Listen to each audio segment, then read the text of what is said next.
Hi, I'm Gabriel with AniClimax. A poor beggar girl named Wisteria wanders around the city, begging the citizens to help her with some money or a little food, but no one stops to listen to her. All this happens under the eyes of a priest who observes everything with apparent complicity at night. The girl is mistreated by the same priest, since it turns out that he is the one who has her under his care, and exploits her labor by forcing her to beg. When the man leaves, the girl takes advantage of the tranquility to take one of the spoiled bread to feed herself. After midnight, she knocks 3 times on the window and calls out a name, whereupon a strange demon named Marbles appears and visits with Hysteria. The priest hears them talking, so he enters the room in a rage and hits the girl, telling her that she must sleep early to get up early the next day. Seeing all this, the demon notices that the girl does not think she is a slave, but sees it as a kind of work at that moment. He begins to remember the day he met her. He felt empty for not being able to interact with anyone until he saw Wisteria begging on the street, so he began to observe her quickly. Mars noticed that the girl was able to see him, so he decided to visit her during the night and learn her story. As she told him that she could see demons since she was a little girl,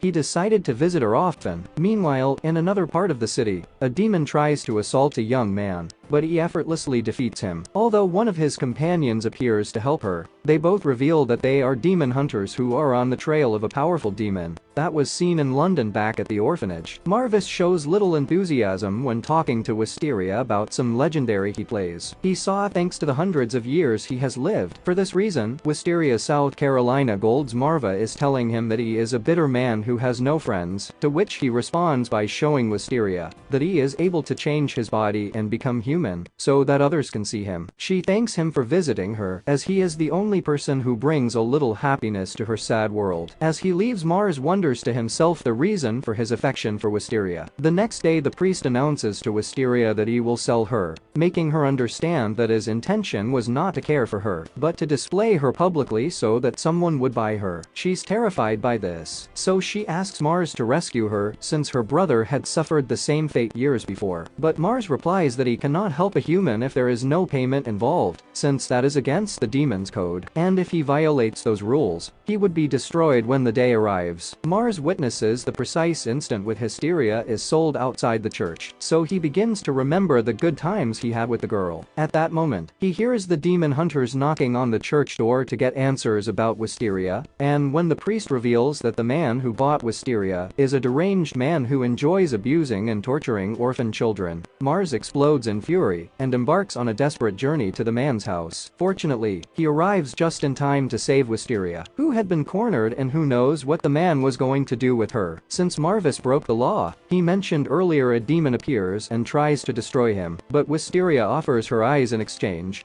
She and Mars are bound in a pact, so the demon can no longer destroy Mars at that moment. The demon is terrified to see that Mars is one of the so-called 13 calamities. As he leaves the place, he becomes angry with Wisteria for giving up her eyes for him, but she tells him that nothing better could have happened to her than to meet him. Days later, Mars gives Wisteria a precious cane so that she can live with her blindness. Later, he takes the girl shopping for new clothes, but notices that nothing he chooses pleases her, so he leaves her alone. Fortunately, Wisteria meets Diana, the daughter of the famous Count Blackbelt. She asks her bodyguard to leave them alone, as she wants to help Wisteria choose suitable clothes as they leave the place. Mars notices that Diana's bodyguard is Nos, another of the 13 calamities. The two converse until the girls leave the store and their paths part again. As Mars walks through the city, he remembers that Nos informed him that one of the calamities was killed. Snow, the demon hunter, follows Mars unnoticed. The two meet at a coffee shop where Snow reveals that he is with Hysteria's older brother, who had been mentioned by the girl days before. Although Snow introduces himself in a threatening manner,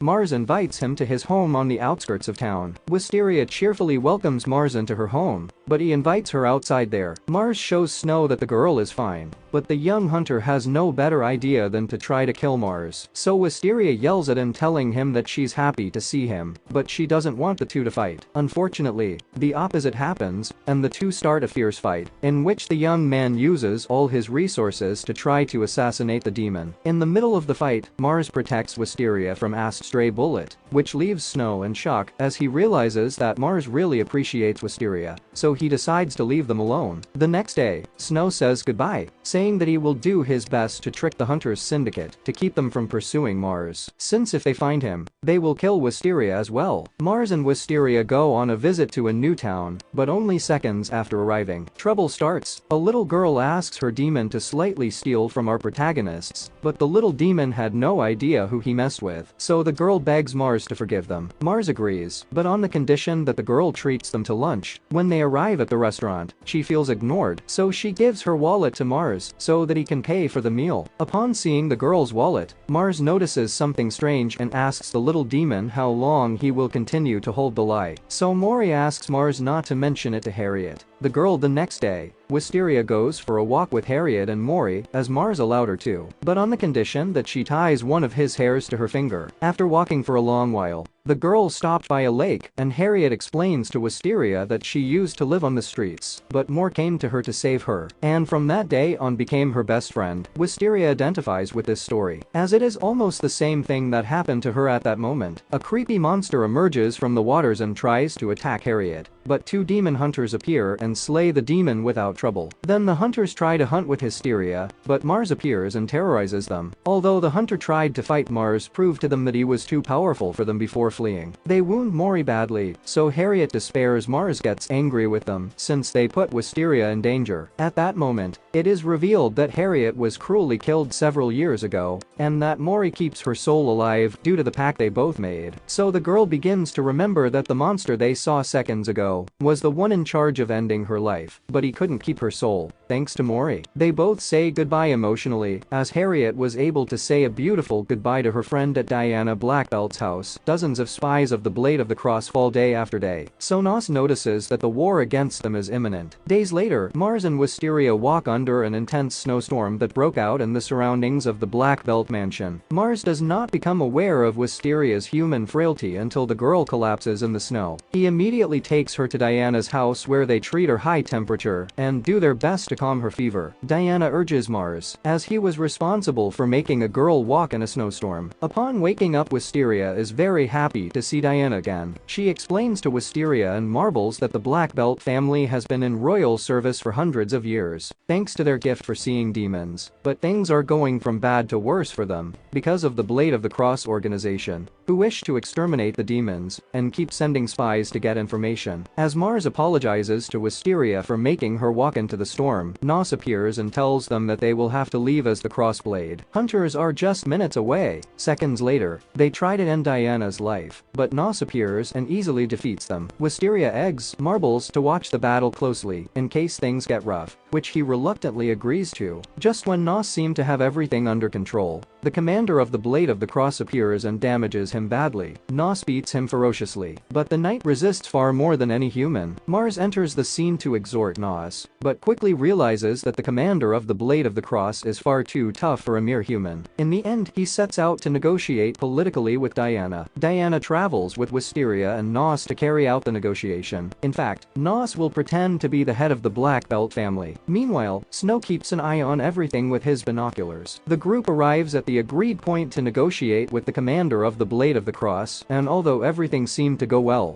thanks to Nos' skills, the deal proposed by the commander makes Diana very angry. So they both declare war. Although Snow was on a mission to shoot Diana in case the negotiation fails, he misses his shot on purpose, sparing the young woman's life. The end. Thanks for watching. Please like, subscribe, and click the bell icon to get new anime recaps.